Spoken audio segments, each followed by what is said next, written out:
E para a gente falar aí dessas atenções especiais, vamos com Rafael Lima para trazer um pouquinho aí das informações de mercado, especialmente nesta semana que se encerra, que antecede ao Natal. Rafael, boa tarde. Boa tarde, Fabélia. Boa tarde a todos. Fabélia, tivemos uma semana que podemos considerar que foi frustrante nas negociações, para as cotações e de uma forma geral no mundo das commodities. Tivemos Chicago perdendo o piso de $9 o bushel devido à intensificação da guerra comercial entre Estados Unidos e China, que apesar de um mês atrás nós tivemos vindo a esse canal e falado do acordo bilateral que aconteceu, mas o fato é que passa-se os dias e essa guerra comercial continua a ganhar novos capítulos. Para essa semana, era esperado uma exportação de 5 milhões de toneladas ou algo próximo a isso, e não aconteceu nem 2 milhões de toneladas sendo exportado do grão norte-americano para os chineses. E isso os investidores encararam como um mau resultado e por isso ficaram deprimidos, saíram das suas posições de compras e o Chicago perdeu a casa dos $9 como sendo o piso para as cotações norte-americanas no primeiro vencimento que nós temos. Em contrapartida também nós temos o dólar, que durante essa semana o Federal Reserve, o Banco Central norte-americano, veio até o mercado e anunciou a quarta aumento de juros da tarifa norte-americana. Porém, com essa intensificação da guerra comercial, os investidores temeram que a economia norte-americana não possa estar com tanta força assim suficiente como em anos anteriores.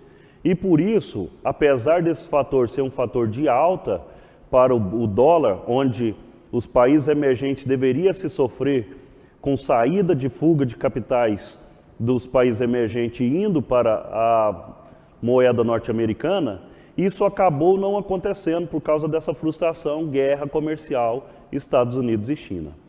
Temos também o clima na América do Sul, onde nós já vemos percas e percas consideráveis, porém esse número ainda não foi refletido em Chicago, porque Chicago ainda olha muito para a realidade do Mato Grosso, e Mato Grosso está com a realidade que ainda é interessante, é boa, e espera-se colher muito bem a safra de soja brasileira no estado do Mato Grosso. Outros estados vêm sofrendo um pouco, mas ainda com cautela, ninguém colocou esses números em Chicago como os números verdadeiros.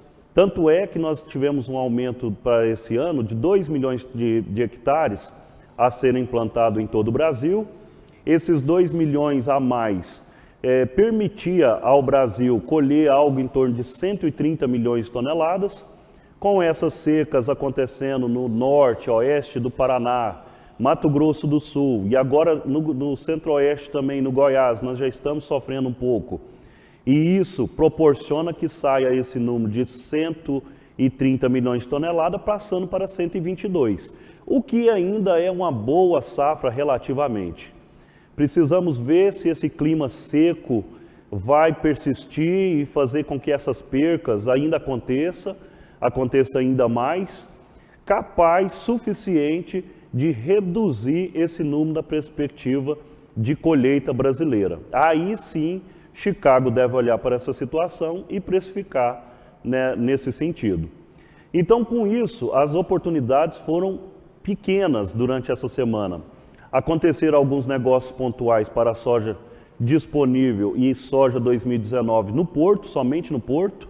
Interior praticamente zero de negociações e no interior aconteceu alguns negócios no milho disponível, onde a exportação voltou a ter movimentação, tanto para soja quanto para milho. Inclusive, Fabélia, neste dado de exportação, o Brasil exportou esse mês de dezembro mais de 3 milhões de toneladas, o que é um número interessante para esse período, haja vista que estamos com os nossos estoques praticamente no final. Por hoje é só, muito boa tarde e bom final de semana a todos.